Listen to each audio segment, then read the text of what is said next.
I wanted to write a book about insects that was a little bit more than the usual bugs are cool books which are out there. I like to think of Sex on Six Legs as kind of a thinking person's bug book,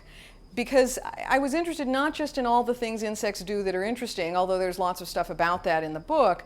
but about why it is that scientists and non-scientists keep coming back to insects for examples of interesting things, for ways to study about how the world works, and for a way to understand how it is that organisms with really, really tiny brains and very little to them generally can still do incredibly complicated things. I like the idea that people who don't study insects can still know something about them, and that people, for instance, who see insects in their garden don't just immediately think, oh, I need to kill that. And instead, maybe they can think about the peculiar lives that the animals have, about all the stuff that we've learned for science from insects, things about how decisions are made, how the brain works, how animals can get along even if they have really conflicting interests. The book is called Sex on Six Legs, although the whole thing isn't about sex, but partly it's a tribute to the fact that for most insects, their lives are pretty much tied up in reproduction.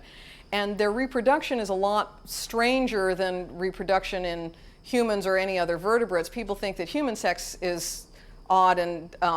unusual, but for example, in a lot of insects, males will produce gigantic food packages along with their sperm that females eat and have as won't mate with a male unless he gives her a really good one. And the